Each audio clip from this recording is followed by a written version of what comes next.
Hello. Welcome to a continuing series of interviews with candidates for the Montana legislature, which will commence in 2009 in Helena. This presentation is brought to you by Bresnan Communications, the Montana Telecommunications Association, and your local public access channel, MCAT, here in Missoula. My name is Mark Staples, and I'm the moderator of these and the questionnaire. And my guest this afternoon is when we're taping in the afternoon, hoping to represent House District 97 as she is the incumbent, is Michelle Reinhardt. Michelle, thank you for coming and thanks, Mark, taking the time to join us. Her opponent, the Republican nominee, Michelle is the Democrat.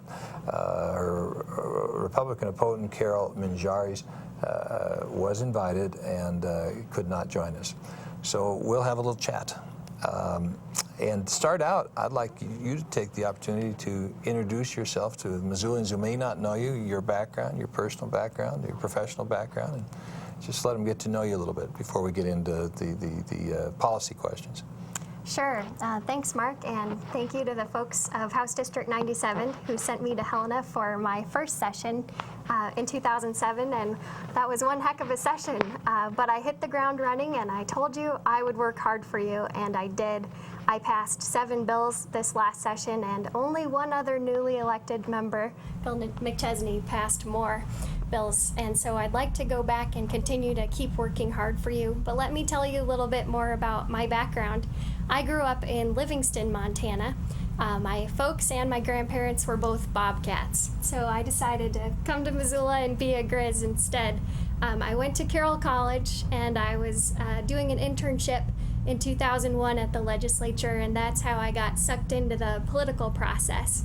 And I realized that there weren't very many young people, and there weren't very many young women. So in 2007, in 2006, I decided to run and shake up the good old boy network, and I'm currently the youngest woman in the Montana legislature. It's been an honor, it's been challenging, but I do enjoy working with people of all walks of life and all backgrounds to find common ground. I was on the Business and Labor Committee last time, and Health and Human Services, and I am on the Economic Affairs Interim Committee now. My background is in conservation, family agriculture, and in protecting what we love about living in Montana. Michelle, I'm sure you're finding this as you go to, as they call, when these candidates go door to door, their parlance when they talk to each other is they're on the doors. And when you're on the doors, I suspect you're hearing a lot about the economy, the national economy and concerns, and yet the newspapers in Montana say not completely not to worry, but that we're actually doing fairly well. We didn't make those kinds of loans. We don't have those kinds of institutions. What's as an incumbent legislator and somebody you hope to go back, what's your assessment of the current Montana economy? And is there something that you would like to do either to keep it stabilized? Is there something you've done right? Is there something we need to do to give it more vibrancy if you get to Helena? Thanks for the question, Mark. There is a lot of work to do. We have come a long way with the economy. Some folks, as I go door to door and talk to people, some folks are doing really well and others are really hurting. The average wage in Missoula is $30,000 a year. Some folks are doing okay, but for the paycheck, it's just not stretching as far as it used to. And it doesn't help that the price of groceries and the price of gas keeps going up as wages aren't. The Schweitzer administration and the bills that we passed last session have done a lot to encourage job force training, to encourage research and development at our universities, which can translate into good paying jobs which keep Montanans in Montana. We have good things happening with value added agriculture and with protecting our great places to hunt and fish, which generate millions of dollars in tourism revenue each year.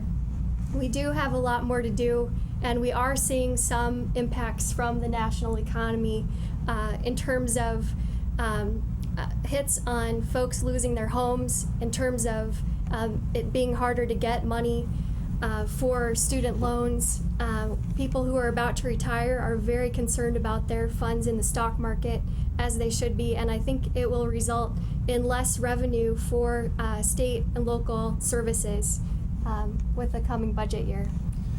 Well, speaking of the coming budget year, I as you know, I live in Helena most of the time, and the Revenue and Transportation Interim Committee met this week, and the projection at this point for a surplus going into the January session is somewhere between 300 and 400 million. Now, granted, that could change overnight if oil keeps falling, gas keeps falling, commodity prices. It's interesting that, by the way, so the Montana consumer is bedeviled by the fact that gas prices rose, that natural gas prices rose, and that food prices rose. Yet, our ag base, our oil production, and our natural gas, and then the taxes they pay, all benefited. The surplus of the state of Montana grew, while the consumers sort of somehow pay that tab a little bit. So it's a balancing act. My question is, if we do have a $300 or $400 million surplus, and we're fortunate enough to have that going into the session, do you have any priorities for it? Save it, invest it, return it, spend it?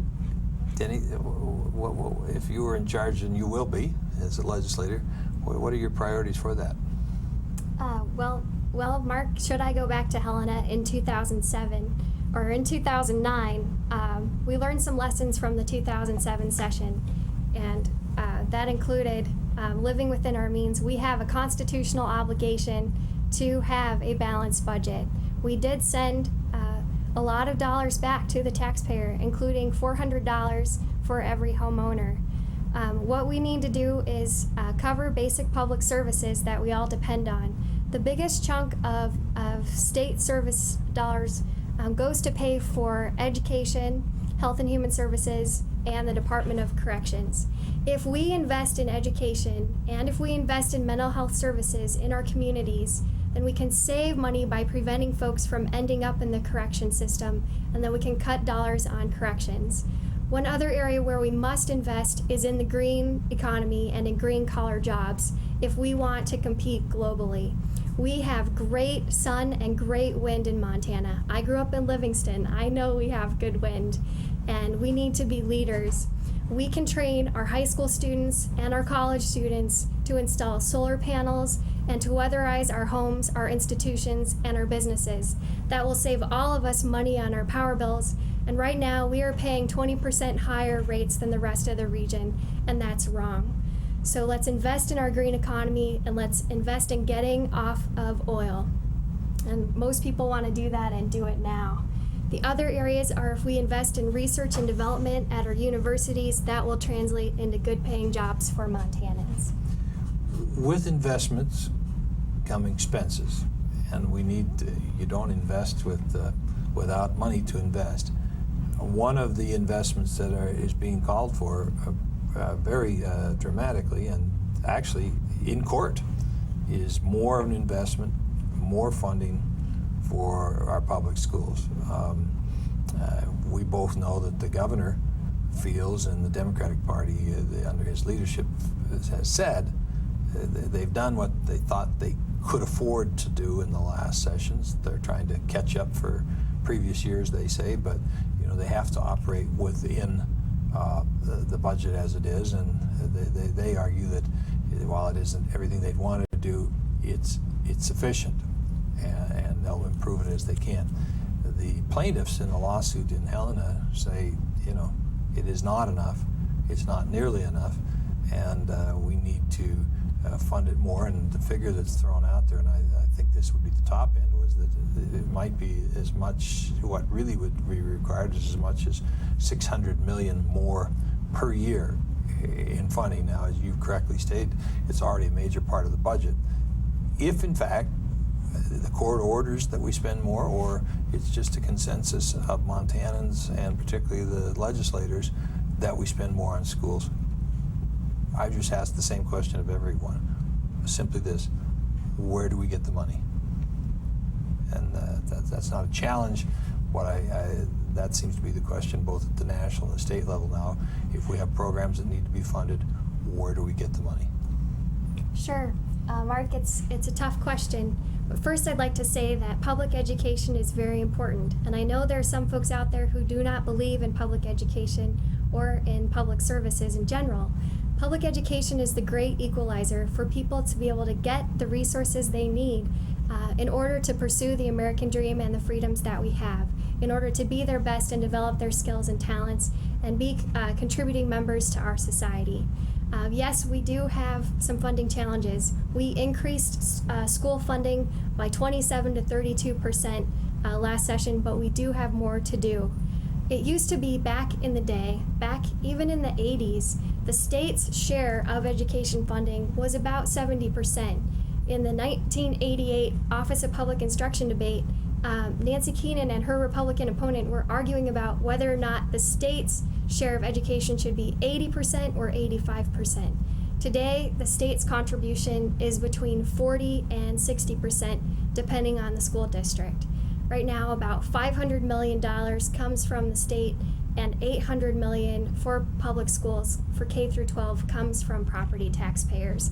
If the state is able to increase its share, that can result in a net decrease in local property taxes, and that would be a good thing.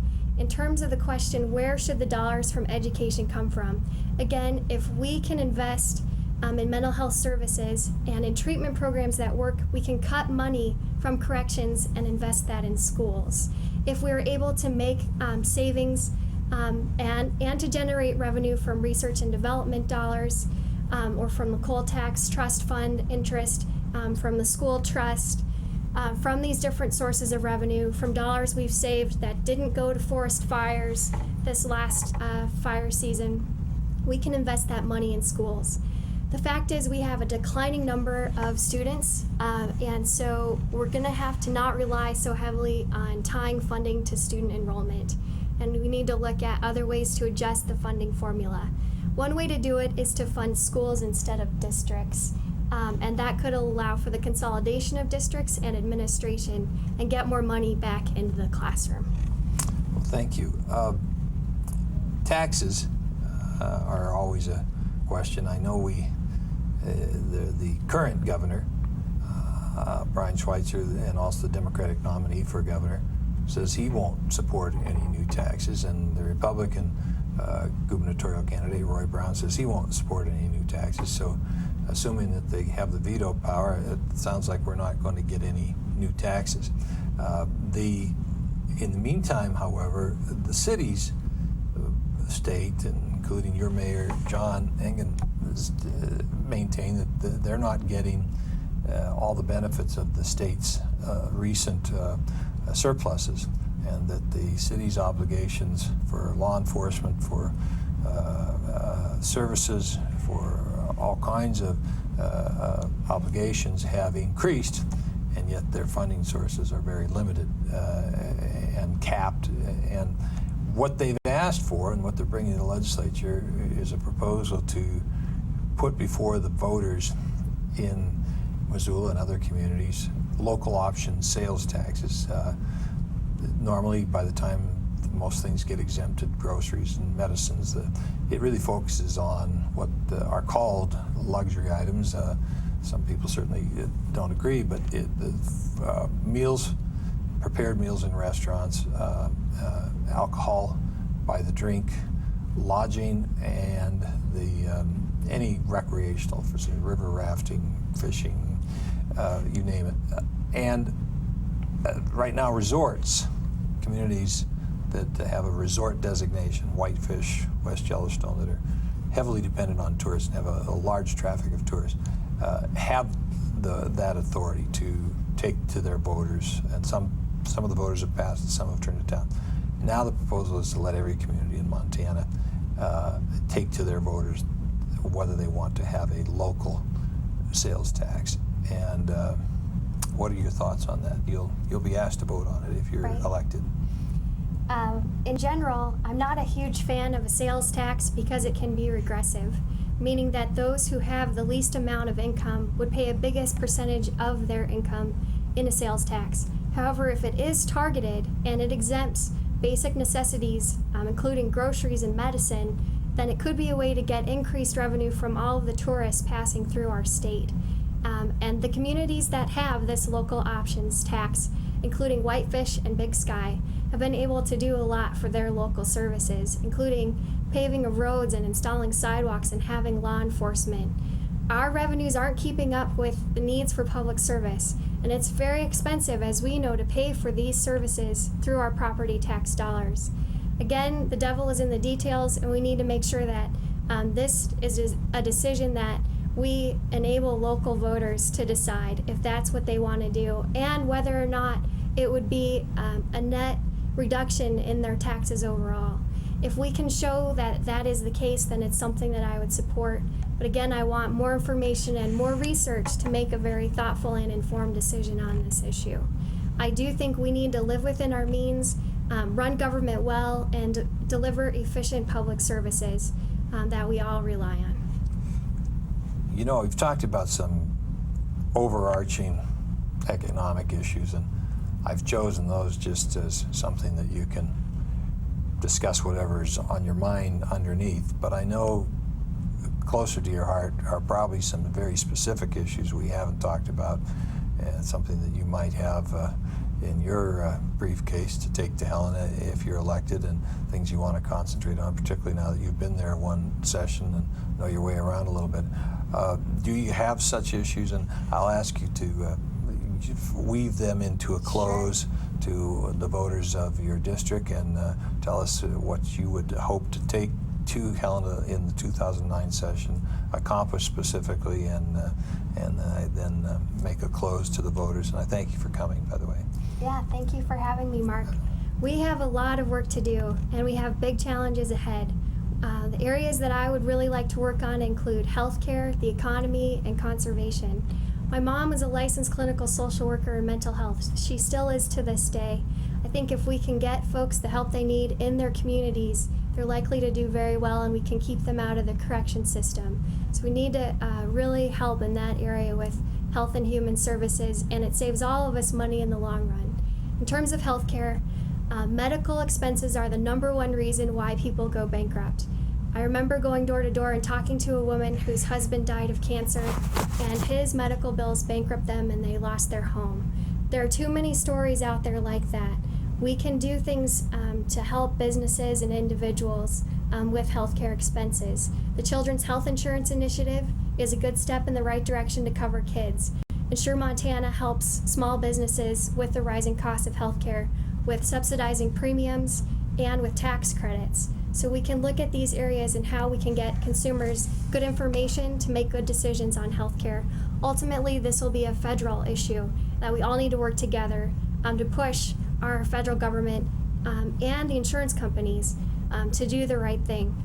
On energy, we have a lot of work to do there to make research and development and investments in green-collar jobs and in job force training. That will go a long way to make Montana competitive. And then on conservation, my background is in land use planning. We need to encourage good design that protects our land, our water, our open spaces, our wildlife habitat, and our family farms and ranches. We can do better so we can protect what we love about living here, and that we can deal with things like extreme forest fire dangers. So think about what you want to save, where you want growth to go, and how to balance what we love about living here with private property rights. Thank you again for the opportunity to serve you. Please contact me if you have questions or concerns. Thank you very much. Well, thank you, Michelle, and I'd like to thank all the candidates that have graced us with taking time out of their day to come and share their thoughts about governance in Montana and their candidacies. And I want to encourage you not only to utilize and take advantage of one of your greatest privileges, but also out of honor for the services that these people offer us and the time they take to offer those services, to please go and vote in November. Thanks again to you for watching. Bresnan thanks you. The Montana Cable Telecommunications Association thanks you, and I thank you.